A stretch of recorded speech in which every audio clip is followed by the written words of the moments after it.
Tany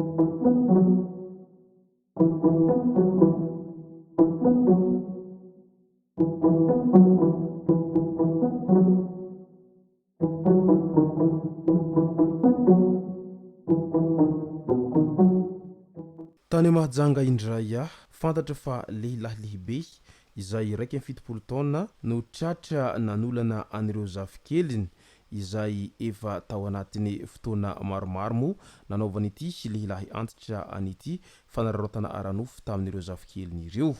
Ka ny pisopitsony mahakasika an'izay ny fakafakena amintsika ato anatin'ity vidéo ity ka manasa antsika rehetra hanaraka an'ity vidéo ity hatramin'ny farany. Aza dino ny milaiky ny vidéo antsika ary tsarovatra hatrany miabone amin'ny chaîne antsika mba ahafahanareo manaraka tsy tapaka ny vidéo zay lefa nahita isan'andro. Tsy ampendrela mo isika fa avy hatrany tonga de vavany ndao ary.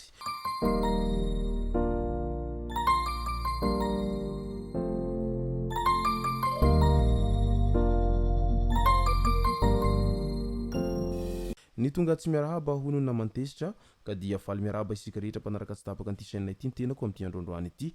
Arakin'izay efa natsipiko zay dia ny mahakasika ny resaka herisetra sy fanolanana no tena iompanantsika ato anatin'ity vidéo ity.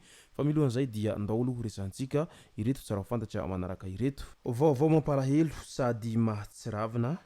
Nisy olona iray izay mipividy volamena antsoina hoe Daina avy any amin'ny commune Mahiritany Farafangana fa mipetraka ao amin'ny fokotany Martoko commune Bevoay maty no tafian'ny Jolay ny aliny alahady fo alatsinainy lasa teo iny.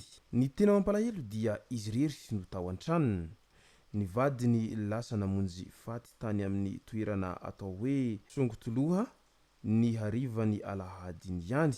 Ny zazavavy izay mpanampy kosa tsy matory ao an-trano fa klasy mody no jereny ilay mpanampy mbola tsy nifoha ihany ny patron tamin'ny folora maraina ka niditra tao amin'ilay trano fatorian'ny patron izy. Akory nefa ny agagany fa faty ny tsirara teo ambony fandriana no hitany izay voafira tamin'ny zava-maranitra. Izay ny vaovao mampalahelo avy any amin'ny fokotany Martoko tamin'ity herinandro ity.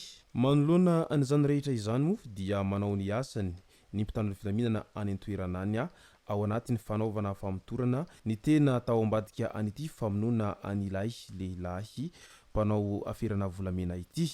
Eo amin'ny resaka lithium indray, isan'ny akora be mpitady indrindra maneran-tany ny lithium amin'izao fironana amin'ny fampiasana angovazavaozana sy ny fanamboarana batery izao. Firenena mpamokatra be indrindra an'ity akora ity i Australie satria 8.4 tonna ny famokarana nataon'izy ireo tao anatiny tonna 2.4 ary izy no mpamatsy ny 7.600 amin'ny filana maneran-tany manoloana an'izany lithium izany.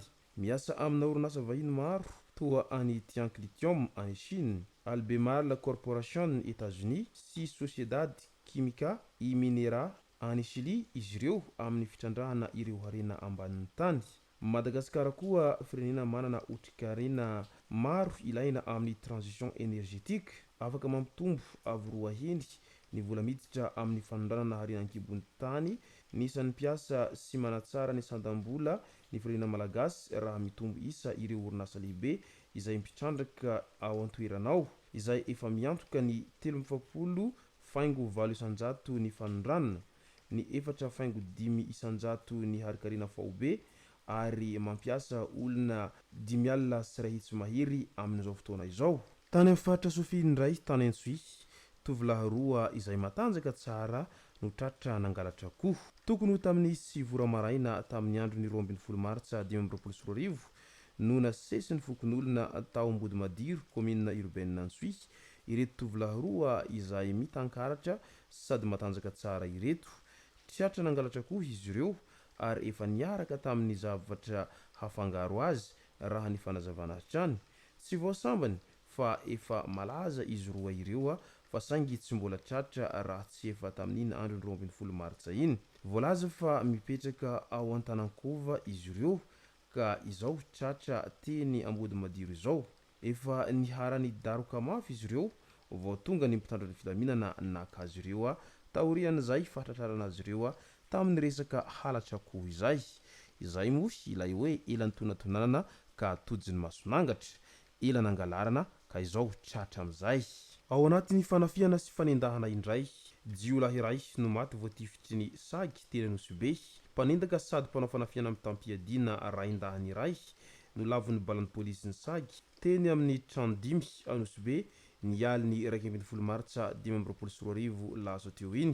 Basikilalao iray izay entina mampiorohory ireo lasibatra amin'ny fanafiana no teny amin'ity lavon'ny bala ity ary nisy bala tena izy izay misa efatra ihany koa tratra teny aminy. Karohin'ny pôlisy ireo namany izay tafatsoaka ary miantso n'olom-pirenena izay tsy salasala mba hitoroka ireo olon-dratsy mihery any anaty fiarahamonina any fa aleo mba ho faizana daholy izay minia manao ratsy fa mampalahelo ny vahoaka madinika noho ny anaovan'izy ireo azy. Resaka fanolanana indray lehilahy iray izay 7 taona no nanolana ankizivavy 12 taona ny zoma 7 Martsa 2024 lasa teo iny tao amin'ny komina Ivato distrikany Ambohitra Atrimo. Noferany sy norahonany tsy hilaza amin'olona ity voaolana ity rehefa vita izay nataony saingy nitaraina ny fanaintainana ilay zazavavy vao nitory ny reniny ka fantatra fa ampiray-tanàna nindrana chargeur na finday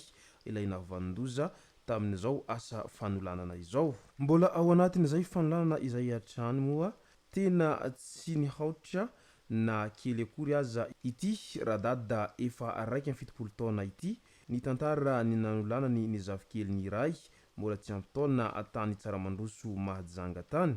Nahiditra ponjavonjo maika ny alatsinainy lasa teo moa izy taorian'izay. Efatra taona be izao io zaza io no naolany nanomboka io zaza io 7 taona hatramin'ny 12 taonany. Norahonany foana io zaza io nandritra izay fotoana izay.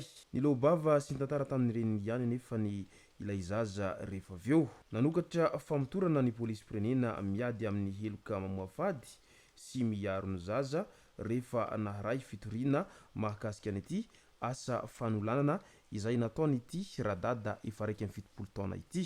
Tena efa tsy hay intsony ny olona azo itokisana amin'izao fotoana izao satria ianao dadabe izay natao mba hatokisana amin'ny zaza indray no nitsiry hevidratsy nanao an'izay asa fanolanana izay nefa zazakely mbola 7 taona monja dia efa naolanao sahady mandra-pahatongavany 12 taona. Midika izany fa tena efa tsy olombelona intsony angambany no manana toe-tsaina tahaka an'itony fa efa nivadika biby ny olombelona amin'izao fotoana izao no nefitsoka an'izay filana tsy voafehy izay ka lasa mananao foana. Ianao dadabe izay tokony hananatra indray no lasa manao zavatra tsy faseho masoandro tahaka an'itony. Izany ka tena hoe dadabe ndoza ary tokony hampiarina amin'ny lalàna manoloana an'izay resaka sazy amin'ny fanolanana izay. Izay moa no masaka azonareo tao anatin'ity vidéo ity tompoko lasy tompoko vavy soratsika rehetra nanaraka an'ity vidéo ity hatramin'ny farany. Azadiny ny milaiky ny vidéo antsika ary tsarova hatrany ny miabone amin'ny chaîne antsika mba ahafahanareo manaraka sy tabaka ny vidéo zay lefa nahita isan'andro. Tompoko lasy tompoko vavy mankasitraka dia mirary soa.